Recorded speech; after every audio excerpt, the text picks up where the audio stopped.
Eh bien, bonjour. Valérie, c'est à toi. Merci beaucoup d'être venus si nombreux aux 5e journée Nolay. Je remercie les organisateurs de m'avoir proposé ce sujet, sauf que il n'y a pas beaucoup d'occurrences dans le domaine, puisque à la biblio, quand j'ai voulu croiser arthrose et danseur, j'ai retrouvé que 8 occurrences. C'est... Quand on s'intéresse en effet essentiellement à la danse classique, parce que c'est celle qui est la plus répandue, on note surtout des problèmes de statique qui entraînent finalement la survenue de cette arthrose. Donc la fréquence dont tout le monde a parlé, des recurvatomes, la dysplasie fémoro-patellaire qui va parfois jusqu'à des subluxations, déluxations qui favorisent l'arthrose fémoro-patellaire, les positions en rotation externe de jambes sur la cuisse, les genoux valgum qui entraînent des gonarthroses plutôt fémoro-tibiales latérales, et avec ce que tu as vu toi aussi Anthony, donc une atteinte méniscale au départ plus latérale que médiale. La gonarthrose est souvent plutôt tardive et favorisée par des gestes post-traumatiques de ligamentoplastie ou de ménisectomie qu'on a tendance à ne plus faire comme on vient de le voir. Donc, parmi 46 anciens danseurs de ballet au Royaume-Uni, il y a eu 41 cas de douleurs locomotrices, dont 5 cas de douleurs antérieures de genoux. C'est des petits effectifs. Sur une autre étude, chez 44 danseurs, on dénombre 4 gonarthroses fémoro-tibiales, 5 fémoro-patellaires et 3 chondrocalcinoses.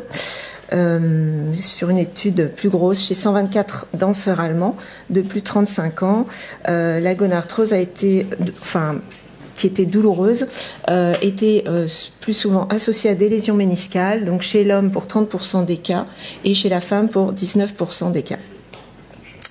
La physiopathologie, donc, en effet, peut être pourvoyeuse d'arthrose, donc les gonarthroses fémoro-patellaires surviennent sur des dysplasies, comme on peut voir là. On peut noter, on verra tout à l'heure dans les stades d'arthrose, des stades précoces de chondromalacie. La gonarthrose fémoro-tibiale est plutôt retrouvée fémoro-tibiale latérale et reliée au valgum et récurvatum et s'accompagne parfois, donc on a vu, de lésions méniscales. Donc là, il y a une petite étude qui montrait que la distance des sauts lors de la danse influence la force musculaire quadricipitale et la contrainte sur le genou. Donc ça, on peut considérer que ça peut aussi favoriser le récurvatum. Et je fais confiance à Nicolas et aux rééducateurs pour essayer d'équilibrer la force des quadriceps par rapport aux ischios pour essayer de limiter cette tendance au récurvatum. Il y a aussi la hauteur de la rotule et l'angle Q qui est plus important chez la femme et entraîne plus fréquemment de genou valgum. Donc là, c'était une étude chez 7 danseurs et 7 témoins où il n'y avait pas de différence d'épaisseur chondrale entre les danseurs et les témoins. En revanche, on dénombrait une lésion méniscale médiale plus fréquente chez le danseur. Donc les facteurs favorisants, on en a parlé: hyperlaxité, genou valgum, hypertonie du quadriceps, les recurvatums, la dysplasie fémoro-patellaire, patella alta ou plata, les risques d'instabilité et les luxations. Mais il y a aussi les facteurs techniques dont l'équipe de l'Opéra de Paris a beaucoup parlé: la mauvaise technique, les excès de rotation, le travail sur un sol dur, la dureté du sol qui est apparemment différente à l'Opéra Bastille par rapport à l'Opéra Garnier, le déficit de la proprioception, la fatigue et aussi le chaussage. Donc l'atteinte structurale, j'insiste un tout petit peu sur la chondromalacie qui peut apparaître dans 2 cas, soit un cas précoce de gonarthrose, mais aussi qui peut survenir après traumatisme. Et quand vous parlez des mouvements précipités de genoux à terre répétés, ça c'est très favorisant. Et la chondromalacie, si on s'intéresse à l'histopathologie de ce phénomène qui a été étudié en fait chez nos amis allemands, il s'agit d'une déshydratation des cellules du cartilage. Donc ça crée un ramollissement de la structure chondrale et qui peut par contre devenir réversible. Donc après les grades qu'on peut démembrer en arthroscopie, c'est la présence d'une strie sur le revêtement cartilagineux pour le grade 1. Pour le grade 2, c'est une réduction de la surface chondrale de moins de 50% de l'épaisseur. Grade 3, plus de 50%. Alors il y a différents détails que je ne vous ai pas mentionnés. Et grade 4, c'est l'os mis à nu. Donc les traitements, je n'ai pas retrouvé d'éléments très spécifiques, mais on a le bon sens de s'adapter à la situation. En présence d'une nid d'arthrose, on recommande évidemment le repos, ce qui est difficile à obtenir, mais sans repos, on n'a pas de chance de venir à bout d'une nid d'arthrose. Glaçage qui est très important avec des éléments quand même anti-inflammatoires puissants qui ont été démontrés à l'INSEP et aussi en Allemagne sur l'intérêt de refroidir une articulation, donc qui a un effet anti-inflammatoire. On utilise aussi les anti-inflammatoires locaux, Péros, et bien sûr les infiltrations de cortisone.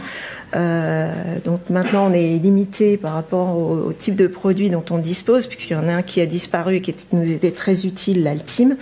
Et moi j'utilise volontiers l'hexatrione qui a une durée de vie plus prolongée dans l'action que le diprostène. Ensuite, si on a affaire à un genou sec, on aura recours aux antalgiques, anti-inflammatoires. La rééducation est bien sûr essentielle pour reprendre la mobilité, la trophicité musculaire, puisque avoir un genou bien verrouillé est un grand élément aussi en faveur de la diminution des douleurs. L'équilibre des forces sera recherché en cas de valgum récurvatum, une prédominance d'arthrose fémoro-patellaire ou fémoro-tibiale, on en reparlait tout à l'heure. On aura beau s'acharner à rééduquer par exemple un vaste médial sur une dysplasie fémoro-patellaire, à un moment donné on ne pourra pas lutter contre la forme du squelette, quoi. Mais il y a quand même des éléments proprioceptifs et de tonicité du quadriceps et des ischio-jambiers qui permettent d'obtenir un genou fonctionnel plus longtemps.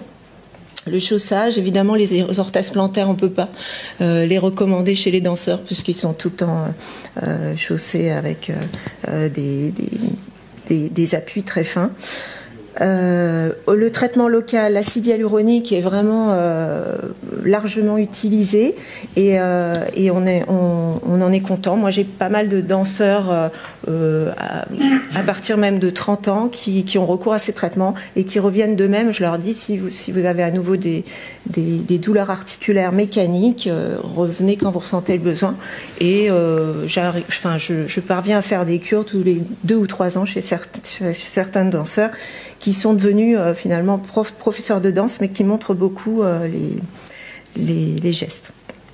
Donc après, pour les PRP, je n'ai pas un recul dans le domaine de la danse. Ça pourrait être intéressant, notamment en discutant avec le docteur Legré. C'est surtout sur des gonarthroses un peu inflammatoires avec une hydarthrose importante que les résultats sont prometteurs. Et après, on a les éléments chirurgicaux dont mes collègues se feront le plaisir de parler. Les arthrolavages sont rarement utilisés. Les lésions méniscales, on vient d'en parler. Et parfois, on peut être amené à aller jusqu'à la prothèse de genou. Mais prothèse de genou et danse intense, ça va pas tellement ensemble. En conclusion, les troubles statiques ou post-traumatiques sont favorisants. Il y a une grande importance de la rééducation et on n'a pas à ce jour de spécificité thérapeutique particulière pour prendre en charge nos danseurs. Je vous remercie de votre attention. Merci Valérie. Pour continuer sur le sujet du genou dégénératif,